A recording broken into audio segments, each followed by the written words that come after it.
Hello दोस्तों, स्वागत है आप सभी का आपके अपने YouTube चैनल सक्सेस मिरर 2.0 पर।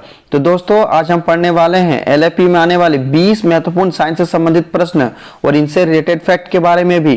तो बिल्कुल भी स्किप ना करें और लास्ट तक बने रहें। और अगर आप हमारे चैनल पर नए हो तो सब्सक्राइब कर बेल आइकन को दबा लें। और लास्ट में मैं आपसे क्वेश्चन भी पूछूंगा जिसका आंसर आपको कमेंट बॉक्स में बतानी है। साथ ही आप हमारे टॉप 20 क्वेश्चन में कितना अटेम्प्ट कर पाए हो वो कमेंट बॉक्स में जरूर लिखेंगे। तो चलिए स्टार्ट करते हैं। हमारा पहला सवाल है, मुकुलन द्वारा प्रजनन किसमें होता है? तो इसका सही उत्तर क्या हो जाएगा? और दोस्तों, किसी प्रश्न का उत्तर अगर आपको पहले से मालूम हो तो वो कमेंट बॉक्स में जरूर लिखेंगे। तो आप हमारे साथ साथ भी इसका उत्तर बताते हुए कमेंट बॉक्स में जाएंगे दोस्तों। तो मुकुलन द्वारा प्रजनन किसमें होता है? तो इसका सही उत्तर हमारा हो जाएगा ऑप्शन नंबर बी, ईस्ट में। ईस्ट मुकुलन द्वारा प्रजनन करता है। हमारा अगला सवाल है, फूल में नर जनन अंग होता है। तो इसका सही उत्तर क्या हो जाएगा? फूल में नर जनन अंग कौन सा होता है? तो हमारा इसका सही उत्तर हो जाएगा ऑप्शन नंबर ए, पुंकेसर। फूल में नर जनन अंग पुंकेसर होता है, जबकि मादा जनन अंग स्त्री केसर होता है। हमारा अगला सवाल है, किसी माध्यम में अपवर्तनांक का मान कितना होता है? और दोस्तों, ये बहुत ही इंपॉर्टेंट सवाल है और इसका उत्तर अगर आपको पहले से मालूम हो तो कमेंट बॉक्स में जरूर लिखेंगे। तो हमारा इसका सही उत्तर क्या हो जाएगा? ऑप्शन नंबर ए, साइन आई बटा साइन आर। साइन आई बटा साइन आर को माध्यम का अपवर्तनांक का मान कहा जाता है। हमारा अगला सवाल है, सामान्य दृष्टि के वयस्क के लिए सुस्पष्ट दर्शन की न्यूनतम दूरी कितनी होती है? तो मानव नेत्र की न्यूनतम दूरी कितनी होती है? जिसका सही उत्तर हमारा क्या हो जाएगा? Option number C, 25 centimetre. और अगर आपसे पूछा जाए कि अधिकतम दूर बिंदु कितनी होती है, तो अधिकतम दूर बिंदु अनंत होती है। हमारा अगला सवाल है और ये बहुत ही इंपॉर्टेंट सवाल है। साथ ही आज हम जो आपसे टॉप 20 क्वेश्चन डिस्कस करें, ये सारे के सारे इंपॉर्टेंट और 100% आपके एग्जाम में आने वाले प्रश्न हैं। तो सभी प्रश्नों को अच्छे से देखेंगे और उन्हें याद करेंगे। साथ ही आप हमारे साथ लास्ट तक बने रहे, क्योंकि अगर आप हमारे साथ लास्ट तक बने रहते हो तो आपके एग्जाम के लिए बहुत ही यूजफुल होगा। साथ ही अपने दोस्तों को शेयर जरूर कर दिया करें। जो भी आपके दोस्त LP की तैयारी कर रहे हैं उन्हें शेयर जरूर कर दिया करेंगे। इसका उत्तर आप हमें कमेंट बॉक्स में बताएंगे। दूरदृष्टि वाली आंखें साफ साफ देख सकती है। जिसका सही उत्तर क्या हो जाएगा? ऑप्शन नंबर ए, दूर की वस्तुओं को। तो दोस्तों, हमेशा याद रखिएगा, अगर दूर दृष्टि पूछा जाता है तो इसका मतलब होता है कि हम दूर की वस्तुओं को देख सकते हैं, निकट की नहीं। और अगर निकट दृष्टि दोष के बारे में पूछा जाता है तो हमेशा याद रखिए कि आप निकट दृष्टि दोष का मतलब होता है कि निकट की वस्तु को आप देख सकते हैं, दूर की वस्तु नहीं देख सकते हैं। और दूर दृष्टि को ठीक करने के लिए उत्तल लेंस की आवश्यकता होती है और निकट दृष्टि दोष को ठीक करने के लिए अवतल लेंस की आवश्यकता होती है।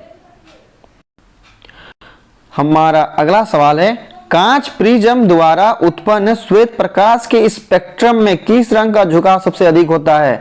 तो इसका सही उत्तर क्या हो जाएगा? ऑप्शन नंबर डी, बैगनी रंग। बैगनी रंग का झुकाव अर्थात बैगनी रंग का सबसे ज्यादा प्रकीर्णन होता है। हमारा अगला सवाल है, 10 ओम और 20 ओम के दो प्रतिरोधों को श्रेणी क्रम में जोड़ने पर समतुल्य प्रतिरोध क्या होगा? तो दोस्तों, हमसे यहाँ पूछा गया है श्रेणी क्रम में। तो श्रेणी क्रम का फॉर्मूला क्या होता है दोस्तों? RS बराबर होता है R1 प्लस R2। जितना आपका ओम का मान दिया रहेगा आप उतना उसको जोड़ेंगे। और RS का मतलब होता है कि हमारा रेसिस्टेंस सीरीज में है दोस्तों। तो हमारा यहाँ पर 10 ओम है और 20 ओम है, तो मिलकर कितना हो जाएगा हमारा? 30 ओम हो जाएगा। तो यानी इस प्रश्न का सही उत्तर हमारा ऑप्शन नंबर सी हो जाएगा दोस्तों, कि 10 ओम और 20 ओम के दो प्रतिरोधों को श्रेणी क्रम में जोड़ने पर समतुल्य प्रतिरोध मेरा कितना होगा? 30 ओम हो जाएगा। हमारा अगला सवाल है, 12 वोल्ट विभवांतर के दो बिंदुओं के बीच 2 कूलाम आवेश को ले जाने में कार्य किया जाता है। तो इसका मान कितना होगा? तो दोस्तों, W बराबर हमारा होता है Q इंटू V होता है दोस्तों। तो Q हमारा कितना दिया गया है? 2 दिया गया है और V का मान हमारा दिया गया है 12 वोल्ट। तो दोनों का अगर हम गुना करते हैं तो मेरा हो जाएगा 24 जूल दोस्तों। तो इसका सही उत्तर हमारा क्या हो जाएगा? ऑप्शन नंबर बी हो जाएगा, कि 12 वोल्ट विभवांतर के दो बिंदुओं के बीच 2 कूलाम आवेश को ले जाने में किया गया कार्य क्या होगा? 24 जूल होगा। हमारा अगला सवाल है और ये इंपॉर्टेंट सवाल है, इसका उत्तर आप हमें कमेंट बॉक्स में लिखेंगे। विद्युत फ्यूज काम करता है किस पर? तो और ये इंपॉर्टेंट सवाल है, तो इसका उत्तर आप हमें जरूर कमेंट बॉक्स में लिखेंगे। तो इसका सही उत्तर क्या हो जाएगा? ऑप्शन नंबर ए, धारा के ऊष्मीय प्रभाव पर। विद्युत फ्यूज धारा के ऊष्मीय प्रभाव पर काम करता है। जब कभी परिपथ में धारा का मान अत्यधिक उच्च बहने लगती है तो क्या होता है दोस्तों? विद्युत फ्यूज हमारा उड़ जाता है, खंडित हो जाता है, जिसके कारण परिपथ में धारा का बहना बंद हो जाता है और इनसे जुड़े सभी यंत्र क्या होता है दोस्तों? हमारा सुरक्षित रहता है। साथ ही विद्युत फ्यूज को हमेशा श्रेणी क्रम में लगाया जाता है। हमारा अगला सवाल है, यदि किसी नरम लोहे को धारावाही कुंडली के गर्भ में रख दिया जाए तो क्या बनता है? और ये बहुत इंपॉर्टेंट है। तो इसका सही उत्तर क्या हो जाएगा? ऑप्शन नंबर बी, विद्युत चुंबक। यदि किसी नरम लोहे को धारावाही कुंडली के गर्भ में रख दिया जाता है तो यह विद्युत चुंबक की भांति कार्य करने लगती है। हमारा अगला सवाल है और ये प्रीवियस ईयर में पूछा गया सवाल है, 1 किलोवाट घंटा कितने के बराबर होता है? तो इसका सही उत्तर क्या हो जाएगा? ऑप्शन नंबर बी, 3.6 इंटू 10 का पावर 6 जूल। 1 किलोवाट घंटा बराबर 3.6 इंटू 10 का पावर 6 जूल होता है।